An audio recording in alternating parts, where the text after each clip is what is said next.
It's an exciting time to be in the industry. Obviously, there's a lot of evolution happening.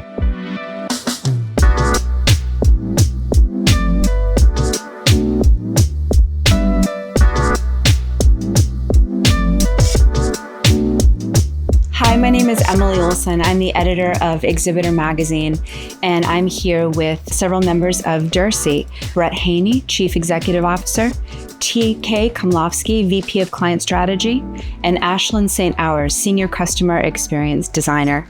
Thank you all for being here with me today. Thank you. Thank you. Yes. So one thing that I want to talk with you about is the wave of consolidation that we've seen recently in the events industry. What do you all think is driving that? Yeah, for me, it's an exciting time to be in the industry. Obviously, there's a lot of evolution happening. Private equity investment is happening for multiple reasons. One, private equity is everywhere in today's world, so it's not just our industry that it's unique to. Two, I think in the digital world we live in-person events and being able to develop relationships with clients in person may be more valuable than ever. And I think the investment groups are seeing that.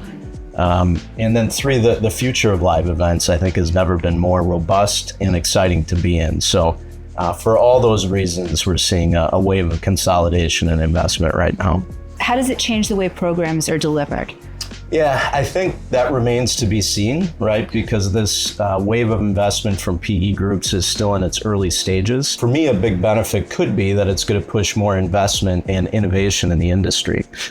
Which I think will be a very good thing for exhibitors and programs. But that remains to be seen, and this will play out over a number of years, I believe. Okay. Now, what would you advise to an exhibitor who is navigating a more consolidated vendor landscape? For us, I think my biggest suggestion would be make sure that you have confidence that the key people as an exhibitor that you work with at your exhibit house are going to be there in the future. Mm-hmm. You want dependability, stability, and you don't want a revolving door of people coming in and out. Mm-hmm. For me, I think our biggest, most valuable thing that we have is our people. Mm-hmm. So making sure as an exhibitor that the people are consistent and trusted that you work with, I think is key. Absolutely. Relationships are so important. And that's something that I'm curious about. As some of these smaller firms may be absorbed into larger organizations, what happens to those relationships? Is there a potential that there's less flexibility for some of the smaller exhibitors? Are they going to get lost in this transition? Yeah, I think there is a risk of that. Mm-hmm. It depends on the investment group and what their strategy is for who they're buying. I can say for Derse, on our behalf, we have bought several smaller exhibit companies in recent years. And our first approach is really to focus on the key people, the employees of the company that we're acquiring, and making sure that the cultures of the companies fit. And that's where we spend our initial time, and it's been a really big success for us. It's all about the people. Mm-hmm. Absolutely.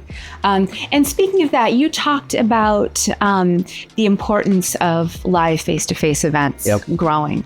I think that AI is driving some of that. Mm-hmm. Do you agree, and can you speak to that? Yeah, I do. I agree completely. I think AI, it's going to be interesting how it disrupts our industry. Mm-hmm. I don't think it'll be quite as disruptive for our industry as maybe some others.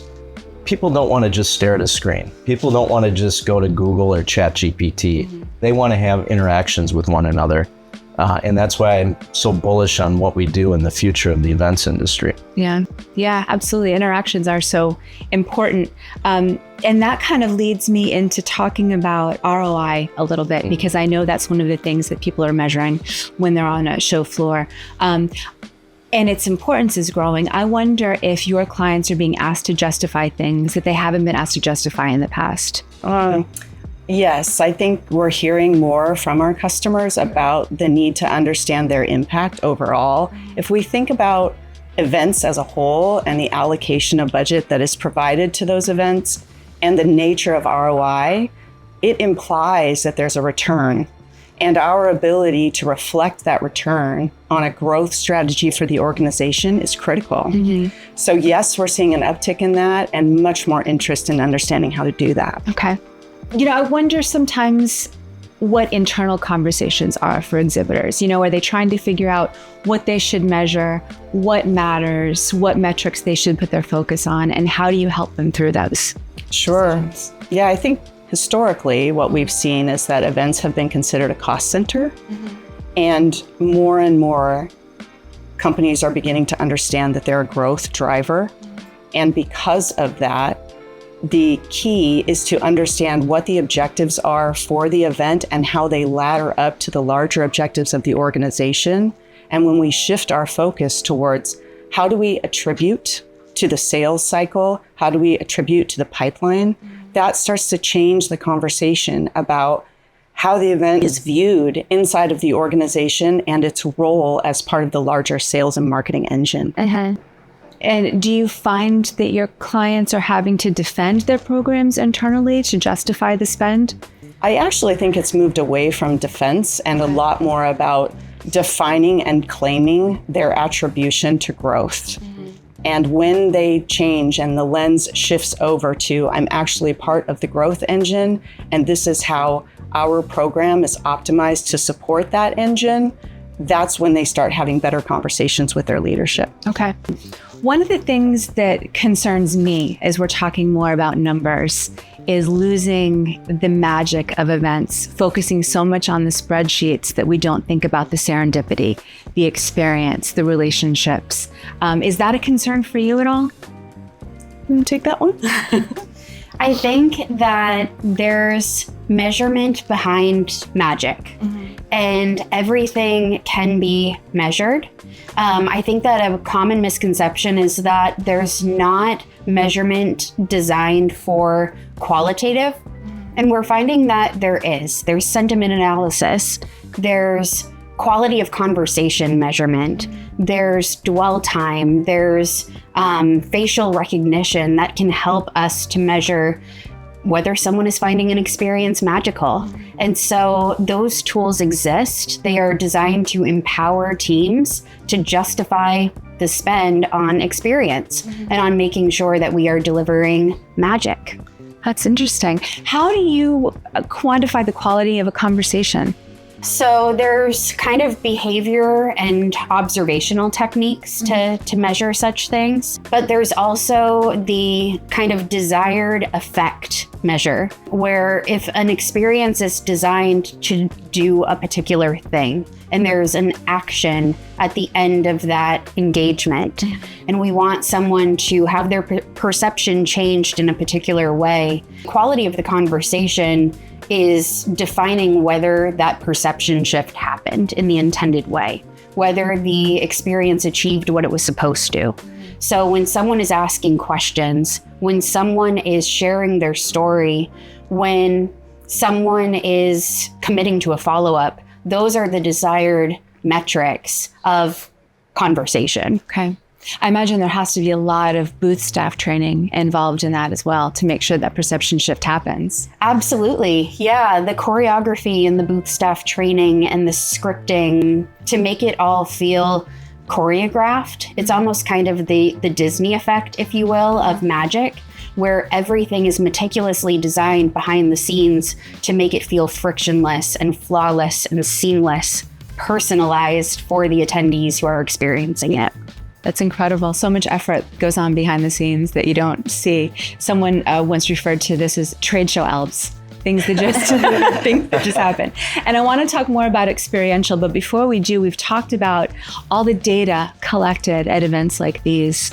And I know exhibitors are so busy, they might be going from one show to the next. Once they've collected all that data, what do you advise them to do with it? Sure. I think having a centralized repository of how you think about your data is the sort of back-end operational table stakes. It's important to understand the data that's coming in and why you're gathering it. I think often the data can become overwhelming because it's not directed at an objective, and it's not consistently collected, and it's not consistently reported on. And so I think when you think about setting up a measurement program, many teams, the first thing they think of are what are the tools that are available to me to measure? And I would offer that the more important question is, what do I need to understand from this interaction? And let's map a tool that can capture that, or tools, so that I can evaluate that effectiveness. So I think just turning the attention back towards what are our objectives? How do they ladder up to the larger objectives of the sales and marketing efforts that are happening in the organization? And then how does data inform a moment today where we might need to make a shift today, but also a longer term horizon about how is a program actually performing over time and what impact is it having as we move across the spectrum of a year? Because what we want to see is that the ladder, the teeter-totter, if you will, we want that effectiveness to go up and to the right. We want that chart to move up and to the right. And so when we watch over time, we can begin to see that. And I think when you only measure in a silo, when you only measure one event or maybe your top 4 events, you're catching a lot of noise and you miss the trend. How do you filter out that noise? You measure consistently and you measure over time. Okay. Something I heard yesterday that I thought was interesting was someone was talking about communicating data internally and how you might change your approach to communicating with different people in the C-suite who have different roles. You might share that data differently, one way with the CFO and differently with the CMO. Do you find your clients doing that, or do you advise them to do that? I think it's incredibly smart. ROI is a very wide term, and underneath that sits stakeholders who all affect and have a lens with which they view ROI. And when you bring forward evidence of your participation in an effective campaign, they evaluate it through the lens with which they understand ROI. And depending upon where they are in the organization, imagine the difference between a CEO and how they think about growth and revenue and pipeline, and perhaps someone who maybe works on the finance side who's concerned about the cost of capital and how that might affect where their investment goes. They think about those things differently. And so when you deliver the data in a way that it's reflective of their worldview, it's much more meaningful. Yeah. And, you know, speaking of making things meaningful, I do want to get back more into the magic of trade shows and why we're all here and the experiential aspects of it, you know, because everyone is talking about experiential as there's more AI and as people are prioritizing face-to-face experiences. How do you know an experiential element of an environment is actually working?